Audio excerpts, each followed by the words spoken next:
لو أنزلنا هذا القرآن على جبل لرأيته ধর্মীয় ভাবগম্ভীর পরিবেশে যুক্তরাষ্ট্রে দারুল ইহসান লতিফিয়া মাদ্রাসা মিশিগানে কিরাত প্রতিযোগিতা অনুষ্ঠিত হয়েছে।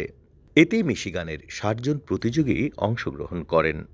আল ইহসান ইসলামিক সেন্টারের সমন্বয়কারী মাওলানা কবির আহমেদের সার্বিক তত্ত্বাবধানে মিশিগানের সুপরিচিত নিউ হক অ্যান্ড সন্সের পৃষ্ঠপোষকতায় এই কিরাত প্রতিযোগিতা অনুষ্ঠিত হয়।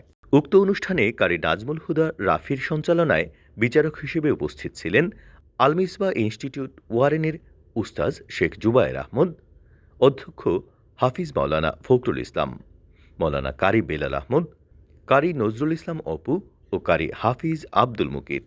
উক্ত কিরাত প্রতিযোগিতায় প্রধান অতিথি হিসেবে উপস্থিত ছিলেন নিউ হক অ্যান্ড সন্সের স্বত্বাধিকারী মইনুল হক।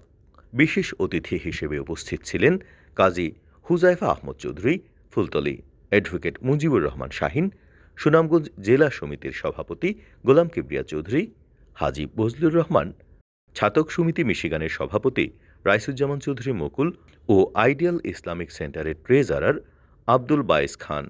উক্ত কিরাত প্রতিযোগিতায় প্রথম স্থান লাভ করেন আল মিসবাহ ইনস্টিটিউটের ইকরামুল কবির, দ্বিতীয় স্থান লাভ করেন আল ইসলাহ ইসলামিক সেন্টারের ইহসানুল কবির, তৃতীয় স্থান লাভ করেন দারুল ইহসান লতিফিয়া মাদ্রাসা মিশিগানের ইব্রাহিম খান।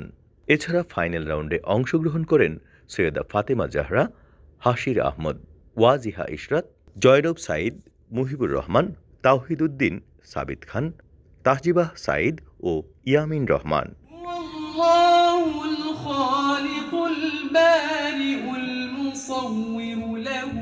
Alhamdulillah, I've managed to get first place here in our third annual Qiraat competition 2025 at Al Ihsan Islamic Center Hamtramck. It feels great to win this prestige achievement, and inshallah ta'ala, I hope that Allah subhanahu wa ta'ala gives tawfiq for the upcoming competitors next year. Alhamdulillah, I was able to recite and gain the second position, and it couldn't have been done without the support of my ustaz, my father, my parents, and everyone else a part of this masjid.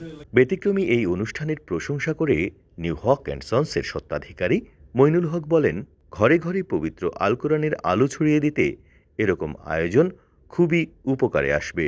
আয়োজকদের ধন্যবাদ জানিয়ে তিনি বলেন, এমন আয়োজনে তার সর্বাত্মক সহযোগিতা থাকবে। আমি দারুল ইহসানিয়া মাদ্রাসা মসজিদের পক্ষ করে জানাই ধন্যবাদ যে আমার এই অনুষ্ঠানে যে গ্র্যান্ড ফ্রন্টার করার সুযোগ দিচ্ছেন বলিয়া।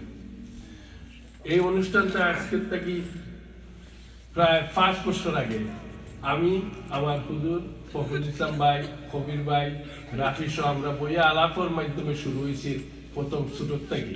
তখন আসছিল 10 জন, নেক্সট ইয়ার হয়েছে 20 জন, এরপরে হয়েছে 30 জন, এইবার হয়েছে 50 জন। ইনশাআল্লাহ আমি আপনারা কোথায় যাবো আমার ফ্যামিলির পক্ষ থেকে আপনারা এটা কন্টিনিউ করিয়া দৌকা, আমি আপনারা সাথে আছি। Congratulate all of the students whoever joined today's competition. But this is, as our grand sponsor mentioned, that it is the competition. Someone must have to be one and second and third.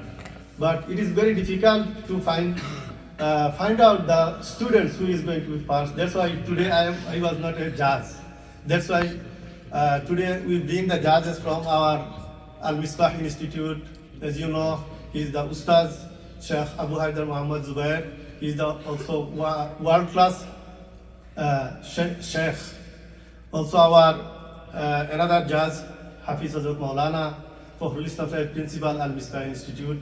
Also our another judge, Hazrat Tari Abu Huzaifa Chaudhuri, grandson of Hazrat Fulsali Sahib Rahimahullah. So all of you, thank you, Jazakumullah. إنما نطعمكم لوجه الله إنما نطعمكم মানসম্মত হাঁস ও মুরগের চাহিদা পূরণ করতে আল আমিন হালাল life poultry রয়েছে আপনারই পাশে। আমরা হাঁস, মুরগ, কবুতর, কোয়েল, টার্কি ও খরগোশ পাইকারি মূল্যে বিক্রয় করি।